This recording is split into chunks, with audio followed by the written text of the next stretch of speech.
So today we have a first for a long time.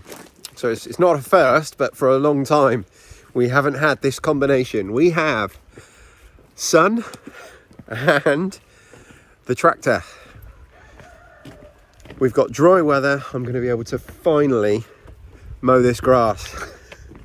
So I'm not going to. I'm just so well. I'm not relieved yet, but I can feel the relief that is in my future when this is done. So I'm gonna jump on the mower and get as much of our grass mowed as is possible before we get our next shower.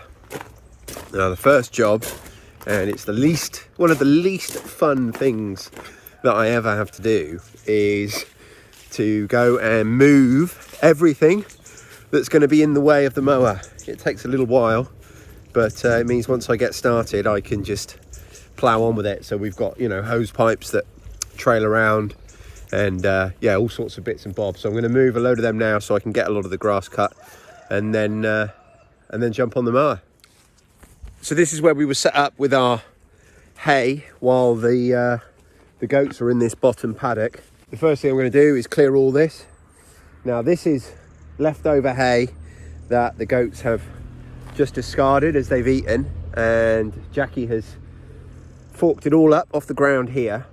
So this is next year's compost. So we're going to go and dump this on we're going to start a new compost pile actually with this, and then we're going to just move these other bits and bobs that are no longer required here, get them out of the way so that I don't have to keep stopping and starting once I do get on the mower. So I just thought I'd mention, while I'm moving this stuff, I'm also going to come through this paddock, the one that the goats have just moved out of, and we're just going to top it. We're going to come through really, really high. The purpose of that is we're going to just stop some of these weeds from going to seed. So we're just going to take the top of this off. If it was in the middle of winter and the grass stopped growing, then I wouldn't, because we'd leave all the grass for the animals. But because we've had some nice rain, we've had some nice sun, we've got both in the forecast for the next few days, no frost in the forecast for the next few days, this grass is going to carry on growing for a few days. So I'm going to cut it all, not low, I'm just going to cut it quite high, and it's just going to stop some of these weeds from setting to seed, and it's going to help that grass to outcompete them. Before, after. Before, after. Before, after. Before, after. Before, after. Just come in for a quick coffee. It is actually quite chilly out there. It's only 12 degrees centigrade at the moment, and I'm really quite nervous that we are going to get a frost in the next night or two, which I don't know what we can do about it to protect some of our plants. Some of them we can protect, but some of them are too big, some of our pumpkins. So I might go and harvest our pumpkins today, because you don't really want to leave them out in a frost. The frost will make their insides go a bit mushy. So I definitely don't want to lose the pumpkins. So I think, and when I say I mean the children. I might tell the children they can harvest them today to get them in. But anyway, I'm about 2/3 of the way through the lawns, which is good. I feel good about it. We've got some dry days coming up. So now I've done more than half of it, I feel more relaxed that I can hit the others off as we go. But because the grass was so long, obviously there's so much now, because it's a mulching mower, so it just spits the grass out, it doesn't collect it, which is fine, it's what we want really normally. But because the grass is so long, it means there's a lot of grass just lying on the top now. So really what I want to do is I want to run the mower over everything I've mowed again in about 2 or 3 days, just to churn everything up and move it all around so that we don't get any matting of dead grass on the top that's going to then kill the grass underneath. So this is the problem when you can't keep on top of it, when you've got to do it after a long period, then you get all these extra problems. But we've got the mower, that's the main thing.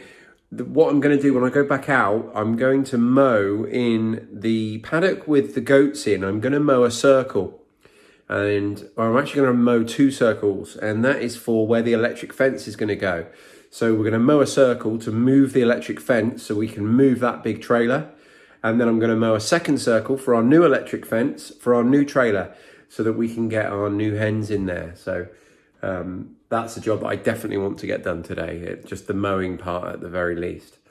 And then we're all set up to have our 2 hens out in the meadow. Right, I'm gonna have a coffee and I'll speak to you in a bit. Just received a phone call, and it's changed my plans for this evening. So I was going to be sorting out the second chicken trailer and moving the chickens across with the rest of my family, but someone's called me back, and instead I'm going to have a lesson, a gun lesson. Basically, I've recently acquired my shotgun and firearms licenses, and I've got myself some guns, but I'm a complete novice, so I've signed up for some lessons, and they can squeeze me in late afternoon today. So I'm going to go and get those circles mowed where the electric fence is going to go.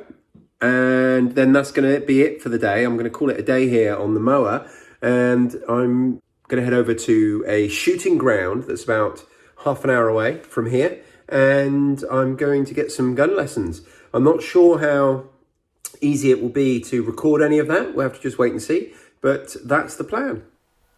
I've cut the 2 circles ready for tomorrow for the electric fence to go on. So when the grass grows up around the electric fence shorts out, and it's in the first instance less powerful, and then gradually it does nothing. So it's really important that that we are able to keep the grass quite low around the electric fence. So as you can see, we've got 2 circles here, one behind me, and then a second one this way. So that's where our 2 trailers will go tomorrow. I'm halfway through collecting the eggs. Going to go and do the second set of hens now, and then I'm going to be off to the shooting range. So I went to the shooting range. It wasn't really suitable to do any filming there, so there you go. But anyway, I received some really useful instruction, and it's something I'm probably going to be doing a bit more of to become proficient. I mentioned in my edible perennials video just recently that we've got some Inca berries or ground cherries, which are frost tender, but they can be perennialized. Well, we are really getting to the point now where we could get a frost at any point, any night could be a frost. So my wife has just moved them into the polytunnel here. I saw her scooting up the alley with her Inca berries in a wheelbarrow. All right, love. So she's brought them out and popped them in the polytunnel, and we're going to be we haven't been doing, as a matter of course, but as of now we're going to be making sure the polytunnel's closed up every night, and we probably won't open it in the day anymore unless it does get quite hot.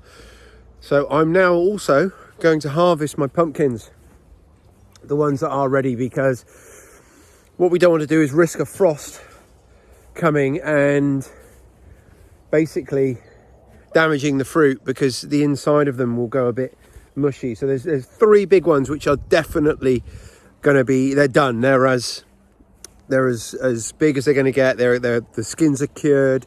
They're orange all the way around, etc., etc. So they're ready. So we're going to harvest them now and bring them in the house.